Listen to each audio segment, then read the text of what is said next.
नमस्ते। आप सभी का स्वागत करते हुए मैं अपनी कुछ बातें आप लोगों के समक्ष रखने जा रही हूँ कि घर में जब नई दुल्हन आती है तो मन काफ़ी खुशी और उमंग से भर जाता है और ये पता चलते कि अब किसी संतान का जन्म होने वाला है, मन और भी उत्साहित हो जाता है।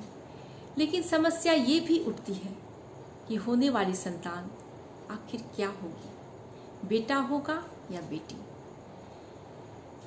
घर के प्राय सदस्य और नई दुल्हन भी यही चाहती है कि उनकी होने वाली संतान बेटा ही हो और इसी कारण घर की जो नई दुल्हन होती है वो थोड़ा तनाव में भी रहती है।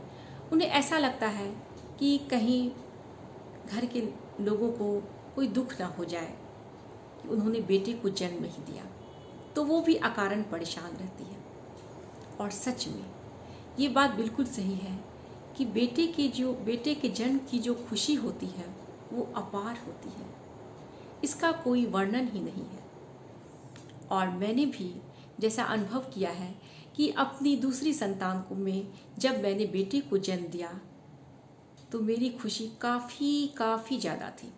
मुझे ऐसा लगा कि जैसे ये मेरा सबसे बड़ा कैरियर हो और मैंने किसी एग्जाम में पास कर लिया हो।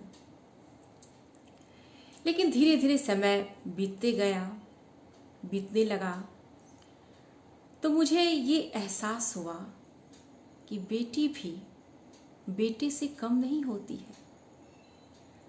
प्राय लोग बेटी के जन्म के बाद निराश हो जाते हैं, हताश हो जाते हैं। तो उनके लिए मैंने अपनी कविता बनाई है जो इस प्रकार से है। हर पल सुख दुख में साथ देती है बेटी, हर पल सुख दुख में साथ देती है बेटी, सुखद रिश्ते का एहसास होती है बेटी। हमारे हौसले को बढ़ाती है बेटी, हर सपने को साकार करती है बेटी। पल पल हमारा ध्यान रखती है बेटी, पल पल हमारा ध्यान रखती है बेटी, फिर भी हमें भाड़ क्यों लगती है बेटी। सच में जब घर की बेटी बड़ी होने लगती है तो हर माँ को ये एहसास होता है कि अब उसकी जो बेटी है वो उसके सुख दुख में उसका साथ दे रही है, एक दोस्त की तरह। हर पल उन्हें अपनी माता पिता की चिंता रहती है कि वो कैसे हैं और जीवन के सारे तौर तरीके भी बेटी ही सिखलाती है।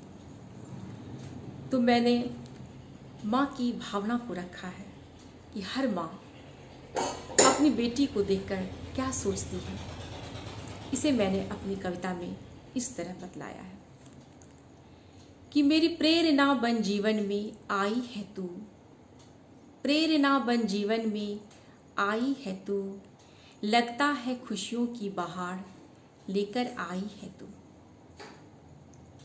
लगता है खुशियों की बहार लेकर आई है तू। अब मैं थोड़ा अतीत की तरफ चलती हूँ, अपनी अतीत की कुछ यादों को आपकी समक्ष रख रही हूँ कि जीवन के हर पहलू से मैं कितनी अनभिज्ञ थी, जीवन के हर पहलू से मैं कितनी अनभिज्ञ थी, अज्ञानता और अंधकार में मैं तो भटक रही थी, अंधकार और अज्ञानता में मैं तो भटक रही थी। जीना कैसे चाहिए मुझको ये ना आता था, बस ईश्वर की आराधना में मेरा दिल लगता था। जीना कैसे चाहिए मुझको ये ना आता था, बस ईश्वर की आराधना में मेरा दिल लगता था। ऐसी सादगी देखकर ईश्वर भी हैरान थे, क्या दूं इसे उपहार में, सोच कर परेशान थे। देवी की उपासना ना हुई मेरी व्यर्थ, तुझको पाकर मिल गया जीवन का सौंदर्य रथ। तुझको पाकर मिल गया जीवन का सौंदर्य रथ। जीवन के सौंदर्य का एहसास दिलाती है बेटी। जीवन के सौंदर्य का एहसास दिलाती है बेटी। जीना कैसे चाहिए व्यवहार सिखाती है बेटी। सुख समृद्धि शांति घर में लाती है बेटी, इसलिए माँ लक्ष्मी का स्वरूप कहलाती है बेटी। तो मेरे कहने का तात्पर्य, मेरे कहने का निष्कर्ष ये है कि बेटा हो या बेटी, दोनों ही परिपूर्ण हैं, दोनों ही फल मीठे हैं, दोनों ही अपने आप में परिपूर्ण हैं। कोई किसी से कम नहीं है। बेटा हो या बेटी, दोनों ही अपने आप में महत्वपूर्ण है। तो फिर मैंने ये भी लिखा है निष्कर्ष में कि बेटा हो या बेटी, बेटा हो या बेटी ईश्वर का उपहार है। बेटा हो या बेटी ईश्वर का उपहार है।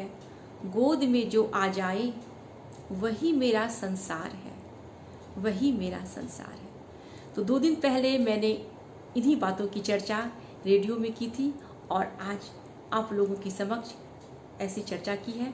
तो हमारी बातें आप लोगों को कैसी लगी बताइए। बाय।